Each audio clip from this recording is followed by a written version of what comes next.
और छठवीं काल में क्या होगा आपने शास्त्रों के माध्यम से जाना है। इसलिए ज़्यादा एडवांस बनने की कोशिश मत करो और ये मत दिखाओ कि अभी असंभव है, संभव नहीं है, इतना समय बदल गया। सब कुछ संभव है। G20 में जब सम्मानीय नरेंद्र मोदी जी विदेश से आने वाले व्यक्तियों को भारतीय भोजन करा सकते हैं, गंदी चीज़ एक भी वहाँ पर नहीं आई, तो क्या आप उनसे बड़ी विशिष्ट अतिथि हो गए? क्या उनसे बड़े व्यक्ति बन गए?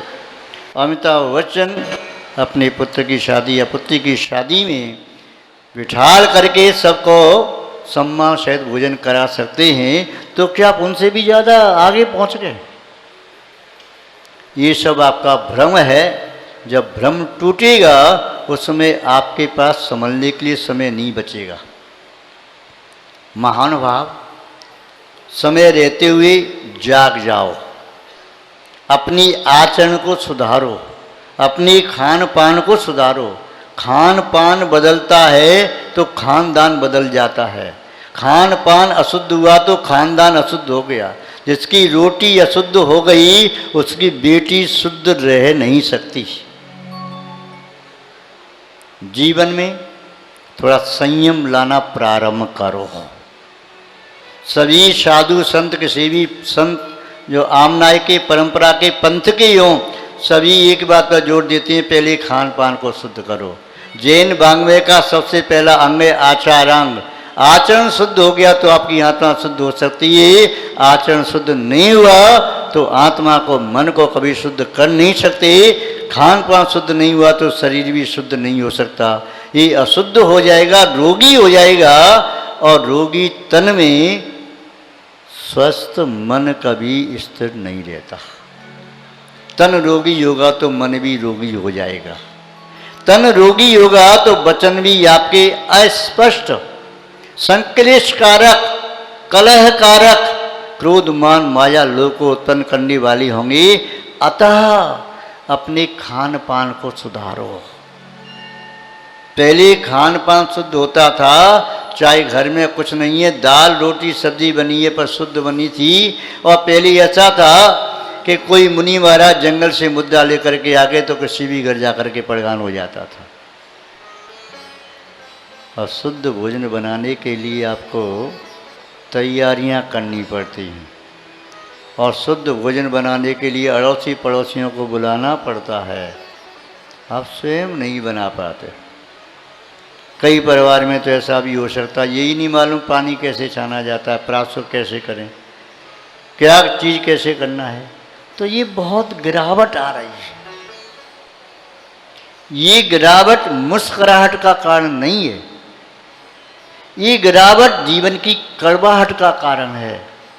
ये बाहर की सजावट, बाहर की दिखावट, बाहर की बनावट और ये मिलावट जीवन में मुस्कुराहट देने वाली नहीं है। ये नियम से गिरावट के कारण है, कड़वाहट के कारण है। अतः इनको समझो, इससे बचो। महानुभाव, ऐसा नहीं है जिस परिवार में आपने जन्म लिया है उस परिवार का एक सदस्य रात में पानी भी नहीं पीता, उसका काम चल जाता है। उस परिवार का कोई एक सदस्य दिन में एक बार भी भोजन कर रहा है, काम चल जाता है। उसी परिवार का सदस्य जमीकंद नहीं खाता, काम चल जाता है। उसी परिवार का सदस्य रात्रि में खाता तो नहीं है, किसी को खिलाता भी नहीं, तब भी काम चल रहा है। काम आपका भी चल सकता है। और ऐसा नहीं कि त्याग करने के लिए उम्र की आवश्यकता होती है। इस समाज में कितनी बालक बालिकाएं मुझे नहीं मालूम, किंतु कई जगह मैंने देखा 8 साल के 10-10 साल के बच्चों को देखा जिनका जमीकंद का आजीवन त्याग, रात्रि में आजीवन त्याग भोजन करने का। मंच पर 2 माताजी यहाँ बैठी हैं, दोनों सगी बहनें हैं। एक माताजी प्रशस्त नंदनी, उन्होंने परसों भजन सुनाया था। दूसरी छिलका माताजी बोधि नंदनी, दोनों सगी बहनें हैं। इन्होंने बचपन से ही जमीकंद नहीं खाया, रात्रि में भोजन नहीं मिला। दोनों मोक्ष मार्ग पर हैं। इनका भाई गुरबाशीष भैया जी, वो भी मोक्ष मार्ग पर। पिताजी आए थे वीर बाड़मेर वाले, उनकी धर्मपत्नी, उन्होंने भी यारिका बन करके उत्तम समाधि को प्राप्त किया। बाड़मेर वालों की भावना है कि मैं भी जल्दी से निवृत्त होकर के मोक्ष मार्ग पर आ जाऊँ। अपने धन का सदुपयोग स्वकीय द्रव्य से बाड़मेर में 3 मंजिल का 3 शिखर का मंदिर बनवाया, भूमि भी दान दी, मंदिर बनवाया, प्रतिष्ठा कराई। जोधपुर में अपनी द्रव्य से भूमि प्रदान की, मंदिर बनवाया, शिखरबंद मंदिर प्रतिष्ठा कराई। अजमेर में भी अयोध्यानाथ भगवान का पूरा चैत्यालय मंदिर बनवाया, शिखरबंद प्रतिष्ठा। अन्य प्रकार से मैं समझता हूँ उन्होंने कम से कम सैकड़ों मूर्तियाँ जगह जगह उन्होंने प्रतिष्ठा करके विराजमान कराई। अपने धन का सदुपयोग कर रहे। संस्कार जैसे घर में डालोगे वैसे संस्कार आएंगे। कई परिवारों में आहार करने के लिए जाते हैं, बच्चे कहते हैं कि महाराज जी मैं 1 महीने का त्याग कर दूंगा, क्योंकि हम लगभग 1 महीने का त्याग कराते, कम से कम मैक्सिमम तो कितना भी करो। पहले ज़्यादा त्याग कराते थे। 1 महीने त्याग तो सामान्य सी बात है। बच्चा कह रहा है मम्मी मैं कर दूंगा, मम्मी करनी महाराज जी ये नहीं कर पाएगा, क्योंकि मम्मी को खाना है ना। बच्चे छोटे छोटे हैं भाई, बच्चे दूध पीते हैं क्या?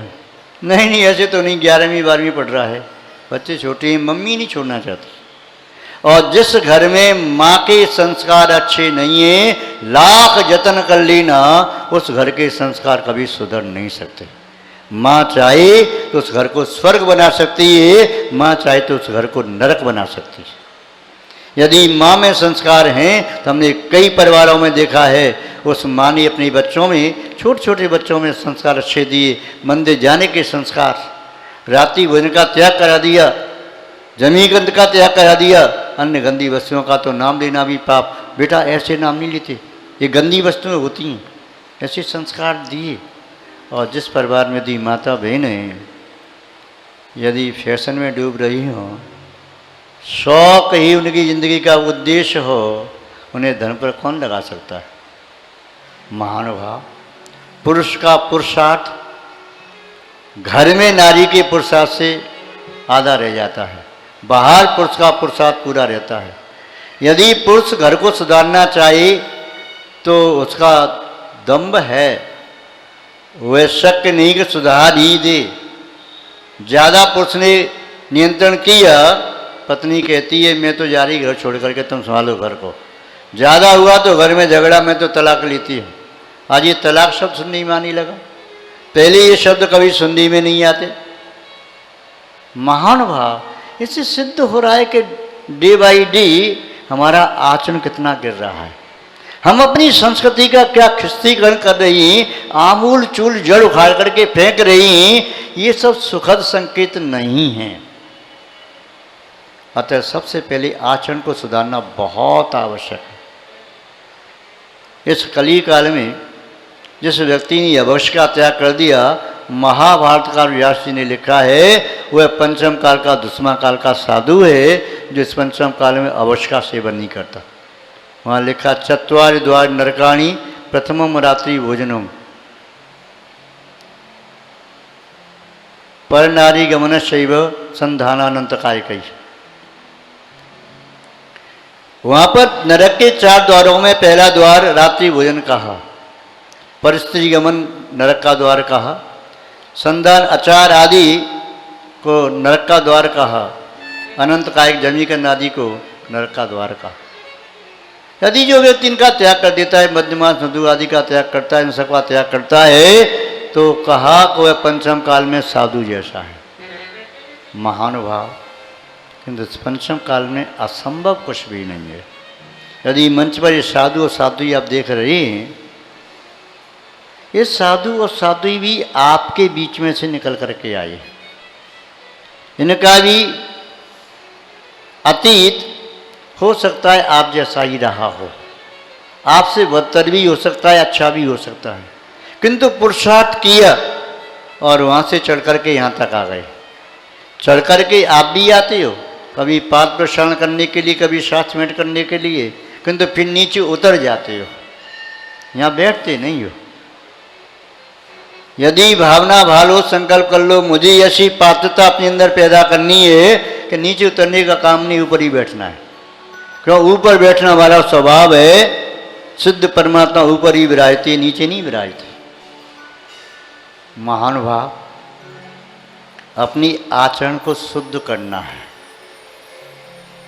आचरण को शुद्ध कर लीजिए, आपका व्यवहार शुद्ध हो जाएगा।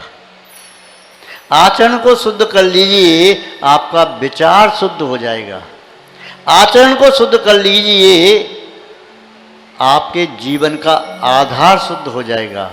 आचरण को शुद्ध कर लीजिए, आपकी आत्मा का आकार शुद्ध हो जाएगा। आचरण को शुद्ध कर लीजिए, आपकी आत्मा भी दोषाकर बनी है, ये गुणाकर रत्नाकर बन जाएगी। किन्हीं मुनि महाराज का किसी नगर में प्रवेश हो रहा था। नगर के महानुभाव उत्साह पूर्वक मुनि महाराज की अगवानी कर रहे थे। जय घोष से आकाश गुंजायमान था। इतना ही नहीं, व्यवस्थापकों ने स्वागत में वाद्य घोष की व्यवस्था भी की। बैंड बाजी बज रहे थे और जय घोष और बैंड बाज के ध्वनि सुनकर के लोगों का ध्यान उधर जा रहा था। खड़े होकर के देख रहे थे कौन जा रहा है, किसकी आवाज़ आ रही है। यदि रात्रि में भी आप कहीं अपने मकान में बैठे हों और नीचे से कोई जय घोष की आवाज़ हो, बैंड बाजी बज रही हो, अपने कक्ष से बाहर आके देखते ही ये आवाज़ कैसे। तो मुनि महाराज का जब दिन में प्रवेश हो रहा था तो उस समय सबका उपयोग पहुंच गया कि ये भीड़ जा रही है, गाजी बाजी के साथ महाराज का आगमन हो रहा है। रोड के किनारे ही एक कुंभकार चाक पर थोड़ी सी मिट्टी थी, उसके माध्यम से कलश बना रहा था। कलश बनाते बनाते जब मिट्टी थोड़ी रह गई तो उसने सोचा क्या बनाऊं। उस समय उसके पास, कुंभकार के पास, एक चौधरी जी बैठे थे, एक सेठ जी बैठे थे। कुंभकार ने सोचा, वर्गणाओं का प्रभाव पड़ता है। चौधरी की वर्णाओं का प्रभाव पड़ा तो कुंभकार के मन में आया कि मैं इसकी चिलम बना लेता हूँ। क्या बनाता हूँ? चिलम जानते हो? कुछ लोग जानते होंगे चिलम क्या होती है। जिसमें तंबाकू रख करके, अग्नि रख करके उसके धुएं को ग्रहण करते हैं। वह चौधरी पूछता है कुंभकार से, भाई क्या बना रहा है? बोले चिलम। बोले अच्छी बनाना, मेरे काम आ जाएगी। सेठ ने कहा, वाह चौधरी, तुम चिलम भी पीते हो? पीता तो हूँ। आज से हमारी तुम्हारी मित्रता भंग। मैं ऐसे व्यक्ति से मित्रता नहीं करता जो व्यसनी हो, जिसकी गंदी आदतें हों। ठीक है। जब तक मुनि महाराज सामने से आते दिखाई दिए, तीनों खड़े होकर के उस जुलूस को देखने लगे। पुनः मुनि महाराज निकल गए, तीनों व्यक्ति बैठ गए। कुंभकार ने चाक पर रखी छोटी मिट्टी इसकी चिलम बना रहा था। चिलम लगभग पूर्णता की ओर थी, बन गई थी। कुंभकार ने बैठते ही चिलम में उसे थप्पी मारी, वह चिलम फिर मिट्टी की मिट्टी रह गई। और पुनः कुंभकार ने उसका चिलम रूपी आकार न दे करके छोटा सा एक कलश बनाया। पहले कुंभ का छोटे कलश बनाते थे और हमारे जैन श्रावक लेकर के आते थे, बालकों को बालिकाओं को देते थे। ये मंगल कलश है, घट यात्रा निकलेगी उसमें ले जाएंगे, ध्वजारोहण होगा, स्थापना करेंगे, मुनि महाराज जी का प्रगान करेंगे। मृतिका का कलश है, ये अग्नि परीक्षा देकर के शुद्ध हो गया है। वो एक कलश बनाने लगा। पूछा कुंभकार से चौधरी ने, भाई कुंभकार अब क्या कर रही हो? बोले मंगल कलश बना रहा हूँ। क्यों? मुनि महाराज को देख करके मेरा विचार बदल गया। क्यों विचार बदल गया? मुनि महाराज इतनी तपस्या करते हैं और जब आहार के लिए निकलते हैं, कई बार विधि लेते हैं मंगल कलश के। मंगल कलश को मंगल में माना जाता है। अन्य कार्यक्रम में भी, गृह प्रवेश हो, चाहे कोई विधान आदि हो, मंगल कलश की स्थापना की जाती है। इसलिए मैं मंगल कलश बना रहा हूँ। और मैंने मुनिराज के श्रीमुख से कई बार सुना है यदि हम कोई ऐसा द्रव्य बनाते हैं जिससे पुण्य का असर हो तो बनाने वाले को भी पुण्य लगता है। अतः मेरे द्वारा बनाए कलश के माध्यम से यदि मुनि महाराज का पड़गान हो गया तो मुझे भी बहुत पुण्य मिलेगा। इसलिए मेरा विचार बदल गया। मैं चिलम न बना करके मंगल कलश बना रहा हूँ। चिलम बना करके तो चौधरी यदि चिलम पीते उन्हें भी पाप का असर होता, और मैं चिलम बना रहा तो मुझे भी पाप का असर होता। ये शब्द सुनकर के चौधरी कहता है, यदि ऐसी बात है तो आज से जीवन पर्यंत के लिए, चौधरी था, ठाकुर था, नियम लेगा तो एक बार में जिंदगी भर का। कोई व्यस्त होता तो कहता कि मैं 2 दिन का, 4 दिन का, 15 दिन का, महीना भर का लूँगा, महाराज जी थोड़ा सा कम करा दो, गुटखा 10 खाता हूँ, 5 कर दूंगा, 5 के 3 कर दूंगा, 2 कर दूंगा। वो वैश्य ऐसी प्रवृत्ति होती। पर चौधरी ने एक बार में क्या कह दिया, जीवन पर्यंत के लिए मेरा चिलम आदि सभी प्रकार की धूम्रपान आदि का त्याग। सेठ ने अपना हाथ बढ़ाया, चौधरी हमारी तुम्हारी मित्रता पक्की। बोले क्यों? बोले तुमने चिलम का त्याग कर दिया। बोले मुनि महाराज को देख करके जब कुंभकार का विचार बदल गया तो मुनि महाराज को देख करके मेरा आचार बदल गया। मैंने इन अवश्य पदार्थों का त्याग कर दिया। तो सेठ कहता है, मैंने भी मुनि महाराज को देख करके पुनः अपना व्यवहार बदल लिया। घृणा पाप से करो, पापी से नहीं। बिगड़े से बिगड़ा व्यक्ति भी आज नहीं तो कल सुधर सकता है। पाप कभी पुण्य नहीं होता। वैसे तो जैन दर्शन कहता है कि पुण्य की अधिकता हो तो पाप कृतियाँ भी पुण्य में संक्रमित हो जाती हैं। फिर भी घृणा करना है तो पाप से करो, पापी से नहीं।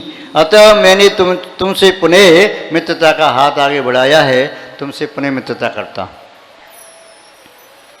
मुनि महाराज को देख करके एक का विचार बदल गया, दूसरे का आचार बदल गया, तीसरे का व्यवहार बदल गया।